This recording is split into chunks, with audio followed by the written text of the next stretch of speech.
Hello! Welcome back to my channel Majji Muchatlu. ఇప్పుడు మాట్లాడుకోబోయే cinema ఏంటంటే చాలా స్పెషల్ సినిమా. 94 ఇయర్స్ ఆయన గారి చేతుల మీద చేతులతో రాసిన కథ. 40 ఇయర్స్ బ్యాక్ రాసుకున్న కథ.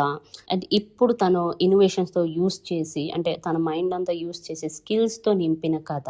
దర్శకత్వ పర్యవేక్షణ అంటారా? ఏమంటారు దాన్ని ఇంగ్లీష్‌లో?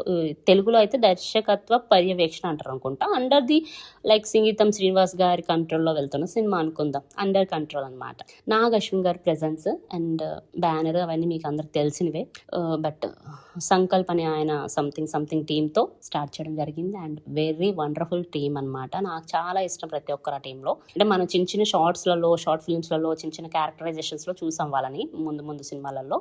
అంటే ముందు వచ్చేసిన సినిమాలలో చూసాం అనమాట. బట్ ఇక్కడ ఒక టెంపో మెయింటైన్ చేశారు. అండ్ జెన్జీ కిడ్స్ కి అర్థమయ్యేలా చెప్పారు. గ్రీడ్ అంటే ఎలా ఉంటుంది, గ్రీడ్ వల్ల మనకి ఏం అవ్వబోతుంది, ఏం అవుతుంది అనేది చాలా నీట్ గా చెప్పారు.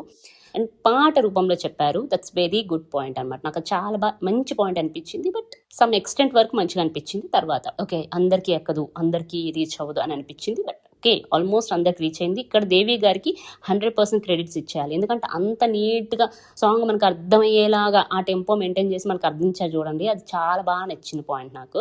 అండ్ నాగ్ అశ్విన్ గారు ఏమనుకొని చెప్పారో కానీ భలే చెప్పారు అన్ని పాయింట్స్. రేపటి కోసం అనే పాయింట్ ఇక్కడ కూడా యూస్ చేసి అన్ని ఆ రిలేటెడ్ వే ఆ బేస్ పాయింట్ సినిమాలు తీసుకుంటారు చూడండి. నాకు అది అలా ఆయన తత్వం అలా అర్థమైపోతూ ఉంటుంది అనమాట. అంత ఆయన చేసే సినిమాల ద్వారా తన క్యారెక్టరైజేషన్ మనకి ఇంట్రడ్యూస్ చేస్తారు, అంటే మనకి పరిచయం చేపిస్తారేమో అని అనిపించేలా చేస్తారు సార్.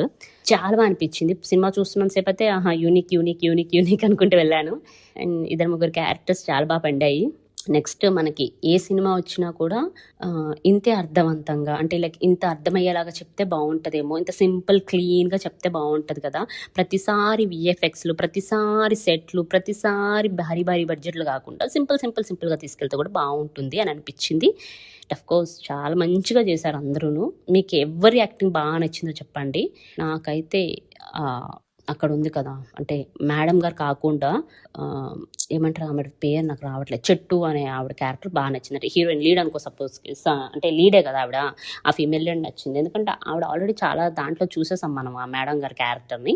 సో నాకు ఎందుకు ఈ అమ్మాయి బాగా చేసిందని అనిపించింది. అండ్ చాలా మంచి క్యారెక్టర్స్ పడ్డాయి మధ్యలో. ఓకే, ఎందుకంటే ఈమె కొత్త ఆవిడో లేకపోతే ఎక్కడైనా చేశారో ఏమో నాకు తెలీదు. ఒకవేళ మీకు తెలిస్తే చెప్పండి, కామెంట్ చేయండి. బట్ చాలా జెన్యూన్గా, ఎక్స్పీరియన్స్డ్గా, చాలా అంటే సటిల్ పర్ఫార్మెన్స్ చేశారనమాట. అంటే అతి చేశారంతే, యాక్టింగ్ చేశారు. చాలా బాగా అనిపించింది. అండ్ మీకు నచ్చిన పాయింట్ ఏమైనా ఉంటే, స్పెషల్ పాయింట్ ఏమైనా ఉంటే నాకు చెప్పండి.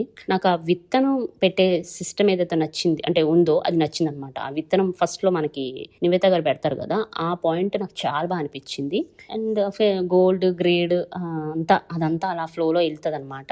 Okay, part of the game system ఎట్లా స్టార్ట్ చేసిరో ఎండ్ వరకు మనకి ఏం చెప్పాలో అది చెప్పిర్రు అని అనిపించింది. అది కూడా మంచిగా ఒక యూనిక్ వేలో చెప్పారనమాట.